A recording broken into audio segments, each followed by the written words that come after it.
Hello dear students, welcome back to my channel physics SPC. Rotational motion का एक अच्छा question. A mass M hangs with help of string wrapped around a pulley on a frictionless bearing. Bearing frictionless है बेटा, पुली का surface नहीं, उसकी जो bearing होती है अंदर वो फ्रिक्शनलेस है। The pulley has mass M and radius R. Assuming, अब देखो ये लाइन सबसे इंपॉर्टेंट है, assuming pulley to be perfect uniform circular disc, the acceleration of mass m, the string does not slip on the pulley। ये सबसे important line है। String क्या नहीं कर रही, स्लिप नहीं कर रही। अगर जानते हो पुली फ्रिक्शन लेस होती तो स्ट्रिंग जो होती है उस पर स्लिप करती और पुली रोटेट नहीं करती, पुली घूमती नहीं, है ना। लेकिन string does not slip on the पुली, इसका मतलब पुली रोटेट कर रही है जगह पर। ये इंपॉर्टेंट लाइन है सबसे। चलिए समझते हैं क्या है कि एक तो ये रिजिड सपोर्ट है और यहाँ पर ये आपकी जिसे हम पुली बोल रहे हैं वो एक्चुअल में डिस्क टाइप से है कुछ एक, ठीक है। और ये यहाँ से घूम रही है इस एक्सेस से।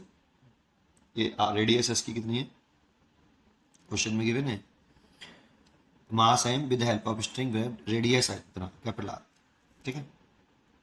तो इसका मास है पुली का, और इस पर एक स्ट्रिंग ऐसे रैप कर रखी है, इस पर एक मास लटका दिया है एम, ठीक है। एक बार और क्वेश्चन पढ़ लेते हैं।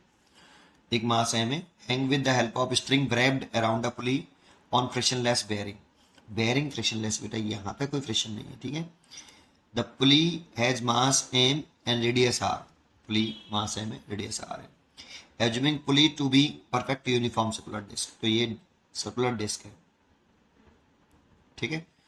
The acceleration of mass M, इसका एक्सेलरेशन पूछ रहा है, नीचे की तरफ जाएगा, ये पूछ रहा है हमसे। If the string does not slip on the पुली, सबसे इंपॉर्टेंट लाइन ये है, ठीक है ना। पुली क्या नहीं, स्ट्रिंग क्या नहीं कर रही, स्लिप नहीं कर रही पुली पर, इसका मतलब पुली रोटेट कर रही है बेटा, घूम रही है। तो देखो इसमें क्या समझाएं, तो इसका एम जी तो नीचे हो गया, इसमें टेंशन टी हो गया ऐसे। सबसे इंपॉर्टेंट पॉइंट है कि अगर स्ट्रिंग स्लिप नहीं कर रही तो ये जो आपकी पुली है ना ये रोटेट करेगी, घूमेगी। तो इसमें क्या क्या कहानी जरा समझिए कि जैसे ये मैंने पुली वाली कहानी समझ लो थोड़ी सी। यहाँ पे ये आपकी पुली है और इसके ऊपर थोड़ी सी ये मैंने थोड़ी इस तरह से रस्सी को थोड़ा सा मोटा करके ना देता हूँ ऐसे, तो रस्सी पे टेंशन टी नीचे होगा, ठीक है, ऐसे यहाँ पे ऊपर या नीचे। चलिए अब ये बताओ, इस पे दो पॉइंट माने, एक तो पुली के सरफेस, पुली पर माने, मान लो वो पॉइंट है ए, एक माने स्ट्रिंग पर बी। तो स्ट्रिंग में कितना एक्सेलरेशन है ए, तो स्ट्रिंग में बी वाले पॉइंट में एक्सेलरेशन ए मैंने लेट किया है। देखो ये आप कि मान लो इस ब्लॉक में एक्सेलरेशन ए, तो स्ट्रिंग भी उसी एक्सेलरेशन से चल रही होगी। लेकिन जानते हो ये पुली अगर यहाँ पे ये स्ट्रिंग इस पर स्लिप नहीं कर रही तो वो पुली इस एक्सेस के अबाउट, जिसका मोमेंट ऑफ इनर्शिया हम लिख सकते हैं आई इक्वल टू, ये डिस्क है, बोला गया सर्कुलर डिस्क है तो हाफ एम आर स्क्वायर लिख सकते हैं, हाफ एम आर स्क्वायर। तो इस एक्सेस के अबाउट ये पुली रोटेट कर रही होगी बेटा, प्योर रोटेशन है ना, ऐसे अल्फा। तो इस वाली कंडीशन में यहाँ पर ये जब रोटेट करेगी तो इस वाले पुली के इस वाले पॉइंट का जो एक्सेलरेशन होगा, टेंजेंशियल एक्सेलरेशन होगा, वो A T equal to R alpha होगा, है ना। और स्ट्रिंग का एक्सेलरेशन नीचे की तरफ ए है और ये दोनों कांटेक्ट में है ना। तो जानते हो अगर स्ट्रिंग स्लिप नहीं कर रही पुली पर तो उस वाली कंडीशन में स्ट्रिंग का एक्सेलरेशन इस पुली के एक्सेलरेशन के बराबर होगा, तो A is equal to R alpha. अब बात आती है कि इस पुली को रोटेट कौन करा रहा होगा, तो पुली को रोटेट कर रहा होगा फ्रिक्शन। जान तो अगर मैं ये पुली बना लूँ द्वारा से और ये मैंने पुली बना ली और ये इस पर मैंने स्ट्रिंग ऐसे, ये स्ट्रिंग, ठीक है। तो जानते हो इस पुली को रोटेट करा रहा होगा, पुली और स्ट्रिंग के बीच में फ्रिक्शन होगा बेटा ऐसे। बच्चा ही सोचता है कि इसमें जो फ्रिक्शन लेस बेयरिंग कह रहा है वो बेयरिंग फ्रिक्शन लेस है, पुली का सरफेस फ्रिक्शन लेस नहीं है। अगर पुली का सरफेस फ्रिक्शन लेस होता ना तो स्ट्रिंग जो होती है ना वो 100% पुली पर क्या करती, स्लिप करती, और यहाँ पे लिख रहा है string does not slip on the पुली, उसमें कंफ्यूज मत होना, ये फ्रिक्शन फोर्स नीचे की तरफ होगा ऐसे। तो पुली को इस एक्सेस के अबाउट ऐसे एंगुलर एक्सेलरेशन से घुमाएगा कौन? फ्रिक्शन। तो देखो ये फ्रिक्शन लग रहा है पुली पर, तो स्ट्रिंग पर फ्रिक्शन ऐसे लगेगा, इसके अपोजिट डायरेक्शन में। स्ट्रिंग पर फ्रिक्शन फोर्स जो लगेगा वो ऊपर तरफ लगेगा, और स्ट्रिंग में टेंशन टी नीचे भी होगा, है ना। तो इस वाली कंडीशन में अगर मैं स्ट्रिंग का एफबीडी बना लूँ, स्ट्रिंग का एफबीडी बना लूँ, तो स्ट्रिंग पर टेंशन टी ऐसे है, और ये स्ट्रिंग देखो नीचे तरफ चल रही है ऐसे ए एसेशन से। तो इस वाली कंडीशन में एक्सेलरेशन स्ट्रिंग के टेंशन के अलॉन्ग है, और फ्रिक्शन फोर्स लग रहा है पीछे स्ट्रिंग पर। देखो फ्रिक्शन फोर्स स्ट्रिंग पर पीछे लग रहा है, तो ऐसे लगा। तो नेट फोर्स ऑन स्ट्रिंग निकालूं, नेट फोर्स ऑन स्ट्रिंग तो टी माइनस एफ, और नेट फोर्स लिखूं तो मास इनटू एक्सेलरेशन, लेकिन स्ट्रिंग का mass is equal to T minus F. लेकिन यहाँ पे जो स्ट्रिंग है ना, स्ट्रिंग जो हमने ली है वो मासलेस है बेटा। क्वेश्चन में गिवन ना हो तो स्ट्रिंग को हम हमेशा मासलेस ही मानते हैं, इसमें क्वेश्चन में कहा नहीं है, लेकिन स्ट्रिंग में मासलेस है। तो इस वाली कंडीशन में इसका एक्सेलरेशन मास जीरो रख देंगे, तो टी इक्वल टू कितना आ जाएगा? एफ। अगर हम मासलेस स्ट्रिंग है तो मासलेस जीरो रखेंगे तो टी इक्वल टू एफ। तो यहाँ पर इस पुली को रोटेट कराने वाला फ्रिक्शन है, तो टॉर्क भी फ्रिक्शन ने डेवलप किया होगा, बिल्कुल। तो टॉर्क कितना फ्रिक्शन ने डेवलप किया होगा? टॉय इक्वल टू, अगर ये फ्रिक्शन देखें तो वो फ्रिक्शन एफ है, और इसकी रेडियस जो डिस्टेंस है, ये perpendicular distance line of action से, वो आर होगी, तो एफ इंटू आर। देखो D F D F D F D F बहुत सारे लोग हैं, सबको टोटल फ्रिक्शन हो जाएगा एफ। छोटे छोटे फ्रिक्शन फ्रिक्शन की टॉर्क निकालो, D F R D F R D F R D F R, total torque निकालोगे तो एफ इंटू आर, ठीक है ना, ऐसे।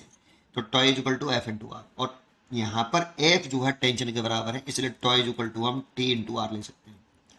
एक्चुअल में यहाँ पर पुली को जो रोटेट कर रहा है ना, वो फ्रिक्शन ही है, बस एक इसमें सबसे बड़ा कंसेप्ट यही है।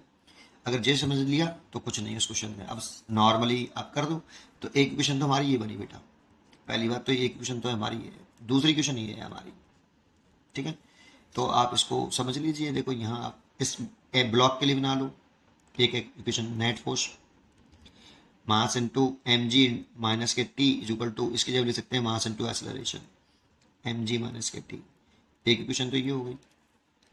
एक अगर हम पुली के लिए लिखते हैं यहाँ पे ऐसे, तो मोस्टली टीचर ऐसे कर देते हैं इसको कि इस तरह से, इसमें टेंशन है टी, और इस एक्सेस के अबाउट घूम रहा है ये एंगुलर एक्सेलरेशन अल्फा से, तो इस जगह पर वो टॉर्क निकाल लेते हैं ड्यू टू किसकी वजह से? टेंशन की वजह से। एक्चुअल में टॉर्क डेवलप करेगा फ्रिक्शन, बिना फ्रिक्शन के तो वो पुली का घूमना पॉसिबल नहीं है ना।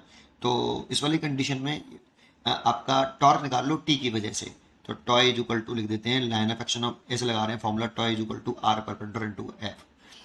तो एफ तो हो गया टी, और ये इसकी क्या हुई? लाइन ऑफ एक्शन, और ये परपेंडिकुलर डिस्टेंस हो गई एक्स सेंटर से, ठीक है ना, टी इंटू आर।